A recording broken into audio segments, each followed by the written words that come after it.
Hey everybody, so I decided to do my summative project on photography and how that affects ministry and what I'm currently doing within ministry with photography.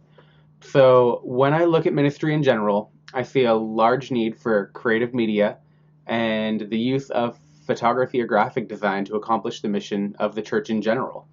Um, Now, I know that photography doesn't solve the mission of seeking and saving the lost. I can't go and directly save somebody just because I take a picture. It might happen, but it's probably not what's gonna happen. So, how do I see it as a need then? Well, I see it because, first off, our culture that we live in is such a visual culture, and there's people that are on the mission field that have needs for graphic design, for photography, that can't necessarily get them conventionally. And they're being drained and they need more energy. I also see it as a need because it empowers people in a special way that it's not necessarily music or it's not necessarily a speech, but it's seeing something with your eyes and connecting to it on an intimate level. So, as I look at the culture we live in, I see a lot of media. In fact, we're flooded with it on a daily basis. And people in our congregations have to physically make the choice of whether or not they're going to go to Sunday morning church or they're going to watch football. Are they going to give to missions or are they going to buy that new iPhone that's coming out every single year, if not like twice a year, maybe? So, media has a power, and the power is that it can penetrate our heart really impactfully. And as I look at my own choices, even, I know that if I see the face of a hungry orphan, I'm way more willing to give than if I just hear about it or know about it. I know that if I remember the video that I saw of a work day or a service event, I'm more likely to go because I want to see that video again and I want to see myself in it. Maybe that's pride. Maybe it's just that I am visually connected to what I'm doing. So no matter what it is, I think that the church in general needs to be more active with media and shouting instead of whispering. So in Romans 10:15, it says, "How can they go unless they're sent?" And a lot of the time we think of that as like, oh, I gotta send somebody on a missions trip, or I gotta, pay money to this missionary that's already there. But I want to look at it with a different way. I want to look at how can they continue to do what they're doing unless we're constantly fueling them. And so, what I aim to do with photography as a mission field is really just serve the people that are already pouring their lives out on a daily basis. So I think about that pastor who's making, next to nothing and has a daughter getting married. How am I gonna help them to where they don't have to worry about a budget for a wedding anymore? Or how am I gonna help that missionary that just needs to get, a prayer letter sent out, but they don't have any idea how to actually, one, edit something in Photoshop, or two, get the photo into Photoshop. I think that we need to be there to fuel those that are serving. And so that's the aim, that's the goal, that's the need. So the final need that I see in the church body is actually the need for stimulation. So I think about Ireland, Dublin. I think about these beautiful places, and you can hear about them, you can, read about them, but when you see it, when you see a picture of beautiful Dublin, hopefully I'll get a picture up there, um, it just makes it beautiful. You feel this urge that you want to go there, you want to be a part of it, or you want to just continue doing what you're doing. So for the tithers or the people that are working every day in the church body, it can be a huge encouragement to them. Matthew 6:22 says that the eye is the body's lamp. And when I think about lamp, I think about this light that I have right here.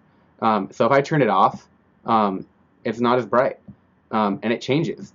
And so if I can even produce a little bit of change in the world due to being visually stimulating for the eye of the church, I'm going to do it. So when we look about needing the needs of the church, we have to make sure that we're actually able to do it. And I'm not going to say that my wife and I are the best photographers in the world, because here's the deal. We're actually still learning. I would actually compare it to a youth pastor working their first job. They need a lot of growth still. They are going to make some mistakes along the way. And in the end, it's probably going to be a huge learning experience. But we also have to make sure that we're meeting the needs in an effective costly way.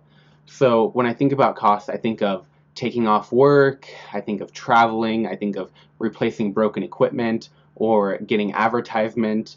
It can all mount up, especially for a nonprofit business.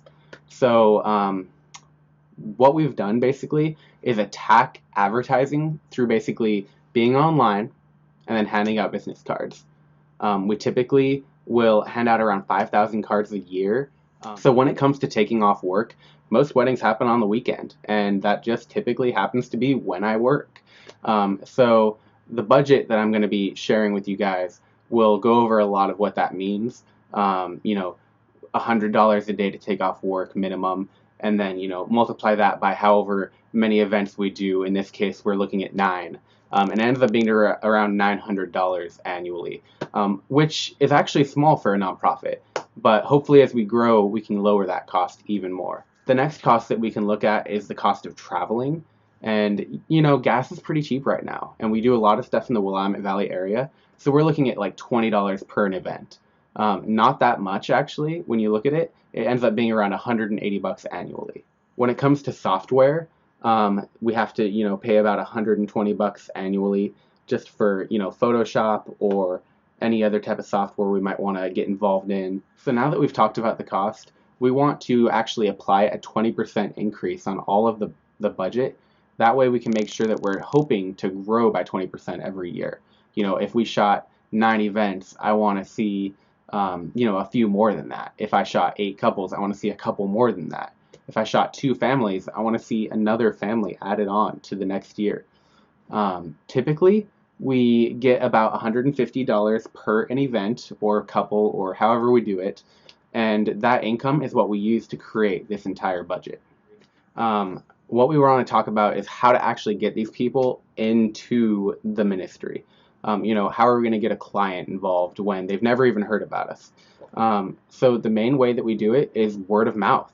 If we do something for you and you like what we've done, please share it with your friends, your fellow pastors, everything like that. But the second way is business cards, which, we haven't really seen a lot of success in, and we're thinking about quitting. And then the third way is social media, which is actually the best avenue for getting new clientele. So that's going to be the one that we continue most with.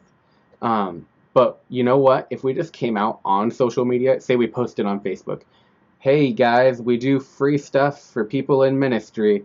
What would end up happening is you'd have, this small little family that considers their ministry reading Bible together each day, and they all of a sudden want us to shoot a wedding and an event and, family portraits, all this stuff for free. We'd probably end up taking advantage of. So we've had to set the cap, and we've set the cap really broad, really low, and we're going to try to evaluate it and change it as time goes on. But the cap is currently set at 10 hours of work each week in some form of mission, organization, church, or ministry. So that's where it's at. I mean, we'll have to evaluate it and change it, but hopefully that's how everything will work out. When it comes to ministry as a whole, I do see that photography has a way to impact lives, and I'm hoping that through budgeting and through just continuing the plan that I've set out with business cards and visual stimulation on social media, we'll be able to grow and we'll be able to see cool things happen within the body of the church. Thanks for listening, guys. Have a great night.